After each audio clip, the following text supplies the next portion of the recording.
My name's Eleanor Vance, though most call me Nell. I am a historian, drawn to the whispers of the past, the echoes of forgotten lives. My work has taken me to dusty archives and crumbling ruins, but nothing could have prepared me for Blackwood Manor. It began with a letter, crisp and formal, from a Professor Whitmore. He had heard of my fascination with the occult and invited me to participate in an investigation of Blackwood Manor, a place steeped in unsettling history. The manor, he explained, had a reputation. Locals whispered of strange lights and disembodied voices. Professor Whitmore believed these phenomena were rooted in the manor's past, a past he hoped to unravel. Intrigued and more than a little apprehensive, I packed my bags and set off for Blackwood Manor. The manor loomed out of the mist as I approached, its ancient stones whispering tales of a bygone era.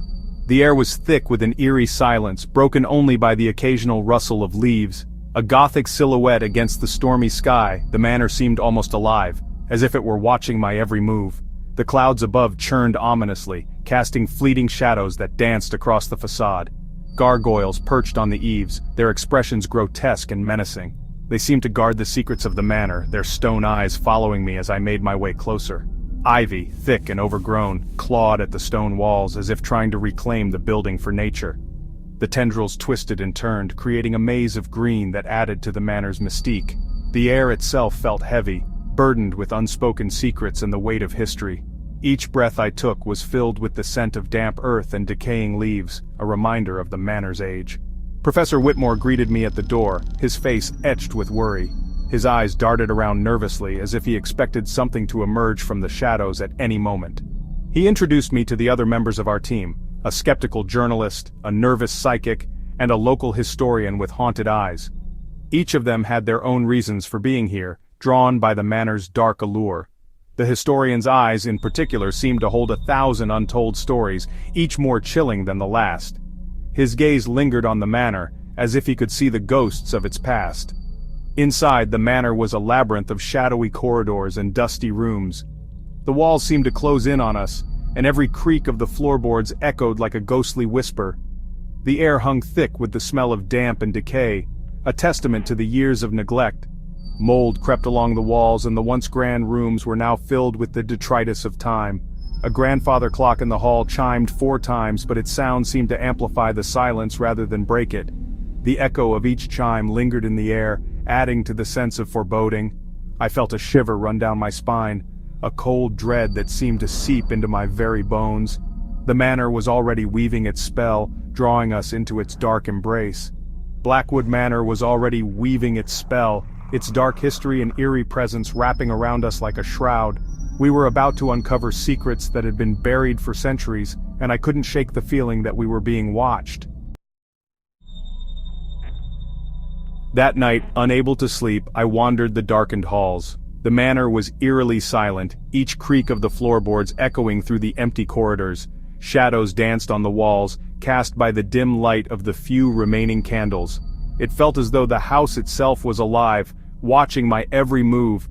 A chill permeated the manor, seeping into my bones. The air was thick with the scent of old wood and decay, a reminder of the house's long and storied past. Outside, the mist clung to the ground, wrapping the manor in a shroud of mystery. In the east wing, I stumbled upon a room dominated by a portrait of a woman in a black gown. The painting was large, almost life-sized, and the woman's eyes seemed to bore into my soul. The room was filled with an oppressive silence, as if it had been waiting for me. Her name was Eliza Blackwood, Professor Whitmore had told us, the manor's original mistress. She was a woman of great beauty and intelligence, but her life had been cut tragically short. The professor had mentioned that her death was shrouded in mystery, with many believing she had been murdered. She had died under mysterious circumstances, her spirit rumored to haunt the manor ever since. Some said they had seen her wandering the halls at night, a ghostly figure in a black gown. Others claimed to have heard her voice whispering secrets in the dark. As I stared at the portrait, I felt a cold draft, and the eyes of the woman in the painting seemed to follow my every move. It was as if she was trying to communicate with me, to tell me something important. The longer I looked, the more I felt a connection to her, a strange sense of familiarity. Her expression was unreadable, a mixture of sadness and quiet anger. It was as if she was mourning something lost, yet also filled with a deep, simmering rage. I couldn't help but wonder what had happened to her, what secrets the manor held. I felt a presence in the room, a weight pressing down on me. It was as if the very air was charged with energy, a palpable tension that made it hard to breathe. I could sense that I was not alone, that something or someone was watching me. Suddenly the candles in the hallway flickered and died, plunging me into darkness. The temperature seemed to drop even further, and I could hear the faint sound of whispering, though I couldn't make out the words. Panic set in, and I knew I had to get out of there. I fled back to my room, the image of Eliza Blackwood's eyes burned into my memory. Even as I lay in bed trying to calm my racing heart, I couldn't shake the feeling that she was still watching me, her gaze following me into my dreams. Determined to uncover the truth, Professor Whitmore suggested a séance. We gathered around a circular table in the drawing room, our hands clasped. The air crackled with nervous energy. The psychic, Mrs. Hathaway, closed her eyes and began to chant. The room grew noticeably colder. The candles flickered, casting dancing shadows on the walls. And then, it happened. A low, guttural voice echoed through the room, seemingly emanating from the empty fireplace. "Leave this place," the voice whispered, filled with an icy rage. "Leave this place or suffer the consequences," Mrs. Hathaway screamed, collapsing back in her chair. The candles sputtered and died, plunging us into darkness. When we finally lit lamps, everyone was pale and shaken. We had made contact. Section 5. A Hidden Chamber. The next day, fueled by both fear and determination, we began searching for tangible evidence of the manor's secrets. The library, with its towering shelves and ancient tomes, seemed like the perfect place to start. We combed through dusty volumes and fragile manuscripts, hoping to uncover any clue that might lead us to the hidden chamber. Behind a bookcase in the library, we discovered a hidden door, concealed behind layers of dust and cobwebs. It was almost as if the door had been forgotten by time itself, waiting for someone brave enough to uncover its secrets. It creaked open, revealing a narrow staircase leading down into darkness. The steps were old and worn, each one groaning under our weight as we descended. The further we went, the colder and damper the air became, sending shivers down our spines. Armed with flashlights, we descended cautiously.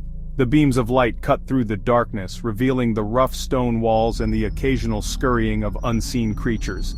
Every step felt like a journey into the unknown, our hearts pounding with a mix of fear and excitement. The air grew thick with the smell of mildew and decay. It was a stark contrast to the grandeur of the manor above, a hidden world that had been untouched for years. The walls were damp, and the floor was covered in a thin layer of grime, making each step treacherous. The staircase ended in a small dusty chamber. The room was filled with an eerie silence, broken only by the occasional drip of water from the ceiling. Cobwebs hung like curtains, and the air was thick with dust, making it hard to breathe.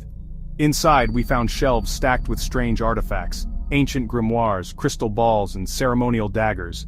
Each item seemed to tell a story of its own, hinting at the dark practices that had once taken place in this hidden chamber. It was a secret room, dedicated to the practice of dark arts.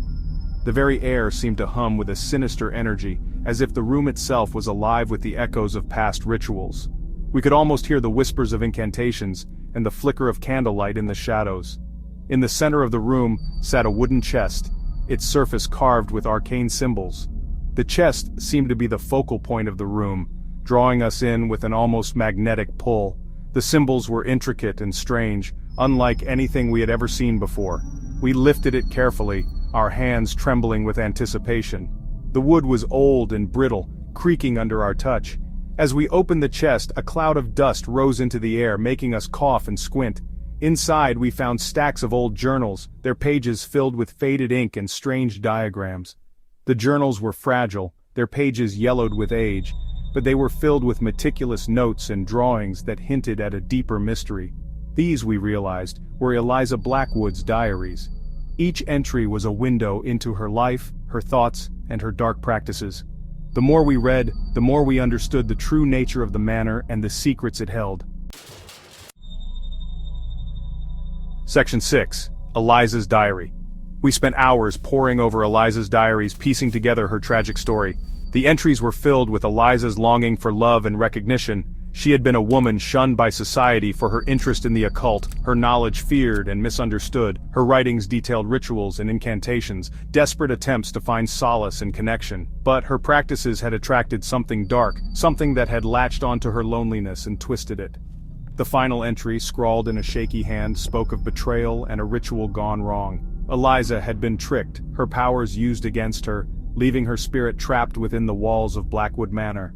A wave of sadness washed over me. Eliza was not a malevolent spirit, but a tortured soul seeking release. Section 7. The Ritual. We knew what we had to do. Using Eliza's diaries as our guide, we gathered in the hidden chamber and prepared to perform the ritual that would release her spirit. We lit candles and arranged the objects as instructed: crystals, herbs, a silver chalice. The air grew thick with anticipation. Mrs. Hathaway, her earlier fear replaced by a sense of purpose, began to chant the words Eliza had written centuries ago. The room seemed to pulse with unseen energy.